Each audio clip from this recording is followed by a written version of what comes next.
നിന്റെ സിനിമ പൊട്ടിയല്ലോടാ, നീ എന്തിനാണ് ഈ സിനിമയിൽ അഭിനയിക്കുന്നത്, നിനക്ക് എന്താ പരിപാടി എന്നൊക്കെ പറഞ്ഞാൽ നീ കൊള്ളാടോ. ഇതൊക്കെ പലത് നെഗറ്റീവാണല്ലോ എല്ലാവർക്കും ഇഷ്ടം.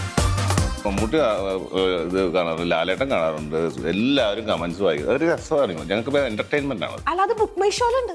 ആണോ? അതിലും വന്നു കഴിഞ്ഞാൽ കഥയൊക്കെ വന്നു കഴിഞ്ഞാൽ പിന്നെ നമ്മൾ എന്തിനാ സസ്പെൻസ് വീട്ടിൽ പോയി പ്രാക്ടീസ് ചെയ്യുന്നുണ്ടാവും അല്ലേ? നമ്മളെല്ലാരും റിഹേഴ്സൽ പോകും, ഇവ മാത്രം വരൂല. അവൾ എന്റെ പഴയ കാമുകായിരുന്നു തോന്നുന്നു. എക്സിനെ എങ്ങനെ ആലോചിച്ചിരുന്നു? അല്ല, സാക്ഷിയായിട്ട് മറ്റേ സാക്ഷിയായിട്ട് ജസ്റ്റ് പരിപാടിയൊക്കെ ഉണ്ട്. അല്ല അങ്ങനെയല്ല, അപ്പൊ 2 പേരുടെ ഒരു പരിപാടികളുണ്ട്. നീ ബാക്കി പറയണം. പിന്നെ സുഖമായിട്ട് ഉള്ളത് കൊണ്ടാണ് ഒരു മെയിൻ റീസൺ ഞാൻ ഈ പടം കമ്മിറ്റ് ചെയ്യുന്നത്. നീരജയുടെ കുഞ്ഞിന് വേണ്ടി ഒരു പാട്ട് ഡെഡിക്കേറ്റ് ചെയ്യുന്നു.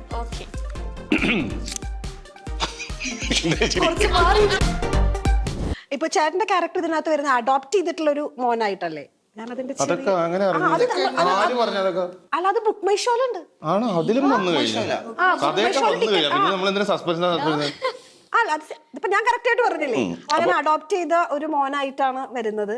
അപ്പൊ ബാക്കി കാര്യങ്ങൾ എങ്ങനെയാ ക്യാരക്ടറിനെ പറ്റി? അതുകൊണ്ടായിരുന്നു. അതുകൊണ്ടാ പിന്നെ ഞാൻ എന്തിനാ പറയുന്നത്? അല്ല, ബുക്ക് മൈ ഷോയിൽ കറക്റ്റ് ആയിട്ട് അപ്പൊ 2 കാലഘട്ടമാണ്. അപ്പൊ 2 പേരുടെ ഒരു പരിപാടികളുണ്ട്. ഇനി കണ്ടുപിടിച്ചോ മനസ്സിലായില്ല. അറിയത്തില്ല, അതാണ് സസ്പെൻസ്. ഞാനൊരു പോലീസ് ഓഫീസറായിട്ട് ചെയ്യുന്നുണ്ട്. ക്രിസ്റ്റി സാം എന്നാണ് പേര്. ഞങ്ങൾ അതാ പറയാം, 2 കാലഘട്ടങ്ങൾ പരിപാടികളുണ്ട്. അത് നമുക്ക് റിവീൽ ചെയ്യാൻ പറ്റത്തില്ല. അതല്ല ഞങ്ങളുടെ നിസ്സഹായാവസ്ഥ. അതാണ്. ഡയറക്ടർ ദിലീപ് നാരായണനാണ്, എ.കെ. സന്തോഷാണ് ഇതിൻ്റെ സ്ക്രിപ്റ്റ് ചെയ്തേക്കുന്നത്. പി സുകുമാർ സാറാണ് ക്യാമറ ചെയ്തിരിക്കുന്നത്. ഇനി ബാക്കി പറയണം. അല്ല, ബിഹൈൻഡ് ദ ക്യാമറ നിൽക്കാൻ ഇഷ്ടമുള്ള ഒരാളാണ്. അപ്പൊ ഈ പി സുകുമാർ സാറിനെ കുറിച്ചൊക്കെ പറയാൻ ഏറ്റവും കൂടുതൽ ക്യാമറയെ കുറിച്ച് അല്ലെങ്കിൽ behind the camera direction lens ഏതൊക്കെയാന്ന് ചോദിച്ചപ്പോൾ കറക്റ്റ് ആയിട്ട് പറഞ്ഞു തരും. പക്ഷെ കേട്ടോ എനിക്ക് മനസ്സിലാവാത്തോണ്ട് കുഴപ്പമില്ല. ഇല്ല, സുഖമായിട്ടൊക്കെ ഫിലിം അവിടുന്ന് അപ്പൊ ഞാൻ തുടങ്ങുന്ന ആദ്യത്തെ 1-2-3 പടങ്ങളേ ഉള്ളൂ ഫിലിമിൽ ഷൂട്ട് ചെയ്യുന്നത്. അപ്പോൾ ആ സമയത്തെ കാര്യങ്ങളും പിന്നെ സുഖമായിട്ടുള്ളത് കൊണ്ടാണ് ഒരു മെയിൻ റീസൺ ഞാൻ ഈ പടം കമ്മിറ്റ് ചെയ്യുന്നത്. എന്തായാലും നമ്മളൊരു ഫ്രെയിമിൽ വരുമ്പോൾ പകുതി ജോലി അവർ നമ്മൾ അത്ര കൺവിൻസിങ് ആയിരിക്കും അവർ അവരുടെ ഫ്രെയിമിൽ വന്നാൽ. സോ യാ അതൊരു വലിയൊരു പ്ലസ് ആണ്. അതൊരു വലിയ റീസണും കൂടിയാണ് കമ്മിറ്റ് ചെയ്യാൻ പടം. ഇപ്പൊ തനിയൊരു വെള്ളിലെ പോലെ ഇപ്പൊ IPS ഗ്യാങ് ഒരു എനർജറ്റിക് ആയിട്ടുള്ള ഒരു ഗ്യാങ് ആണ്. അപ്പൊ ഇതിലെങ്ങനെയാ വരുന്നത്? ഇതിലൊരു ഗ്യാങ് നിങ്ങളുടെ ഒരു കോമ്പിനേഷൻ? ഒരു കോമ്പിനേഷൻ ഗ്യാങ്. അവിടുന്ന് ആ എനർജി കൂടിയപ്പോഴാണ് ഡയറക്ടറിന്റെ കാറൊക്കെ തല്ലിപ്പൊളിച്ച് നല്ലോണം കൂടിയായിരുന്നു. അപ്പൊ അങ്ങനെ നമ്മളെക്കാളും എനർജിയാണ് ഡയറക്ടറിന്.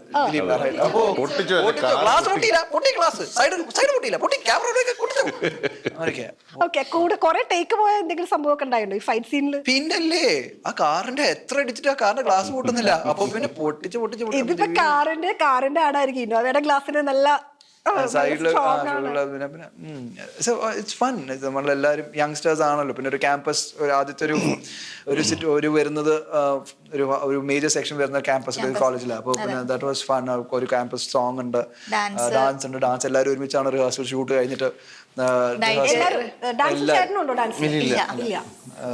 പോലീസുകാരൻ എന്ത് ഡാൻസ് കളിക്കാൻ? ഇവിടെ പിന്നെ പ്രേമം ഉണ്ടാവുമല്ലോ അല്ലേ? ഞാൻ ഡാൻസ് കളിച്ചു നോക്കി, ഏറ്റില്ല. ഞങ്ങൾക്ക് എന്നും ഈവനിങ് വന്നിട്ട് റിഹേഴ്സൽ ഉണ്ടാവും. പറയാന്നറിയോ? എന്നിട്ട് റിഹേഴ്സൽ ഒന്നും ചെയ്തത് പുള്ളിയെല്ലാം ഒക്കെ പഠിച്ചിട്ട് കറക്റ്റ് ഷോട്ടിന് ഡാൻസ് കളിച്ചിട്ട് പോയി. ഞാൻ അവിടെ തത്തക്ക പിത്തക്ക വീട്ടിൽ പോയി പ്രാക്ടീസ് ചെയ്യുന്നുണ്ടാവല്ലേ?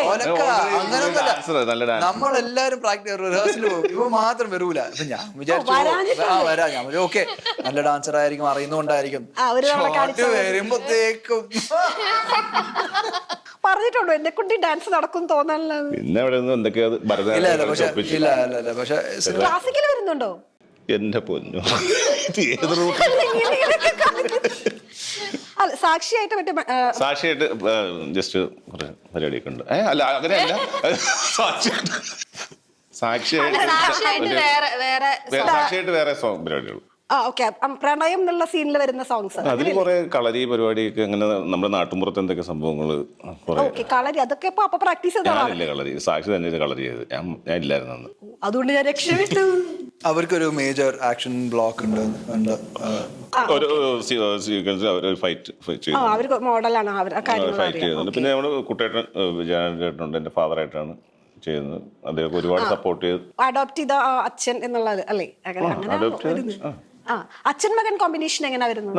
നന്നായിരുന്നു. അദ്ദേഹം എനിക്ക് ഒരുപാട് സപ്പോർട്ടീവ് ആയിരുന്നു. അദ്ദേഹത്തിന്റെ ഒരു പ്രത്യേക ക്യാരക്ടർ, നല്ല ക്യാരക്ടർ, നല്ലൊരു വേറൊരു മൂഡാണ് അദ്ദേഹം ഇപ്പോഴത്തെ. ഓക്കെ, ഇത് 2 കാലഘട്ടത്തിലായിട്ട് വരുന്നു എന്ന് പറയുന്നതുകൊണ്ട് ഞാൻ ചോദിച്ചത്, അപ്പൊ ഇപ്പോഴത്തെ കാലഘട്ടത്തിലാണോ രണ്ടാമത്തെ സംഭവിക്കുന്നത്? ഒന്നും പറയുന്നില്ല. പടം കണ്ടാ കഥ മൊത്തം ഞങ്ങൾ പറഞ്ഞത് എന്നാ സിനിമ കാണിക്കാൻ പടം റിലീസാവുന്ന സിനിമ കൊണ്ടേ കാണിക്കാം. അത് ഞാൻ വരാം, അത് ഞാൻ പോയി കണ്ടോളാം. അതല്ല അച്ഛൻ. അപ്പൊ മറ്റേ കാലഘട്ടത്തിൽ വേറെ പരിപാടികൾ, ഈ കാലഘട്ടത്തിൽ വേറെ പരിപാടികൾ. അത് കണക്ട് ആകുന്നതാണ് ഈ പടത്തിന്റെ ട്വിസ്റ്റ് എന്ന് പറയുന്നത്. ഓക്കെ, അതല്ല അച്ഛൻ എന്ന് പറയുന്നത് സാധാരണ ടിപ്പിക്കൽ അച്ഛനാണോ അതോ ഈ പറഞ്ഞ പോലെ നമ്മുടെ തഗ്ഗായിട്ടൊക്കെ അച്ഛൻ മകൻ കോമ്പിനേഷൻ? ഞാനിത് പറയുമ്പോൾ ഓർത്തെ പുറിഞ്ഞു മറിയം ജോസിലും കുട്ടേട്ടനായിരുന്നു എന്റെ അച്ഛനായിട്ട് ചെയ്തത്. അതും ഈ അമ്മയുടെ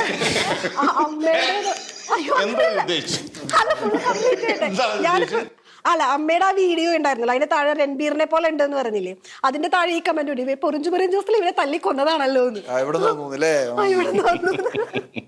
അങ്ങനത്തെ കുറെ രസകരമായ കമന്റ്സ് വായിക്കാറുണ്ടോ?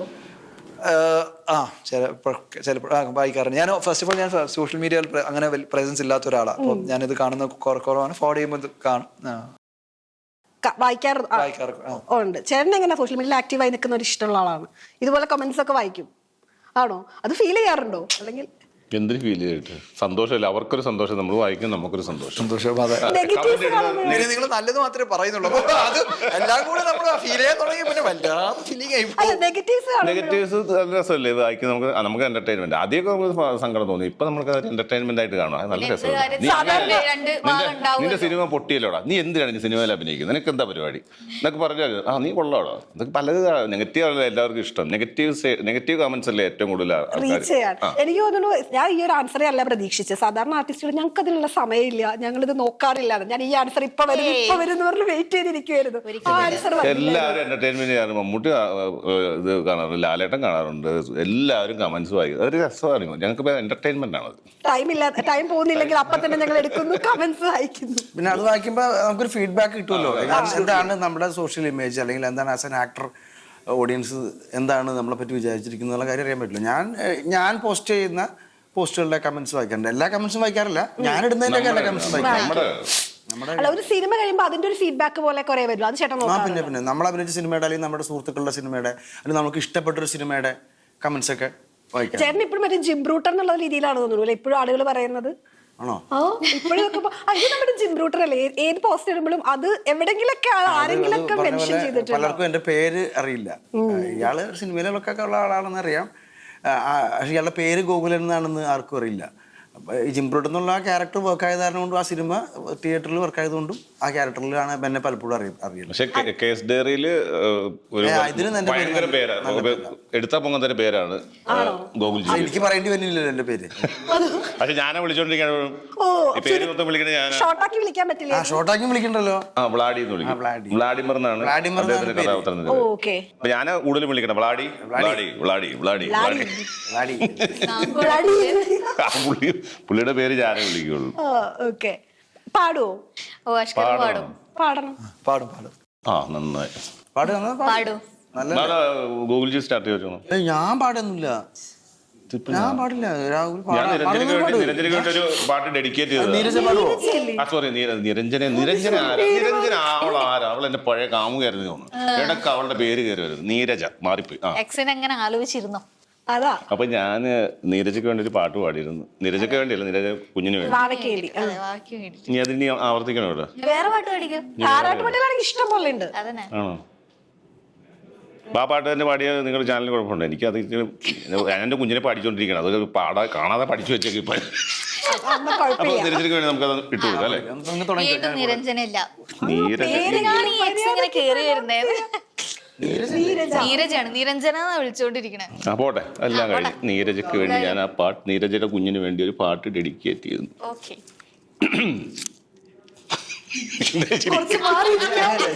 ഞാൻ റെഡി ആയതാ. കളിയാക്കണമല്ലോ എനിക്ക്. ഇനി സിനിമയിൽ പാട്ട് പാടാൻ എന്റെ അടുത്ത പ്രൊഡക്ഷന്റെ സിനിമയില് അഷ്കർ നായകനാവുന്ന സമയത്ത് ചിലപ്പോ നമുക്കൊരു പാട്ടുകൂടി പ്രതീക്ഷിക്കാം.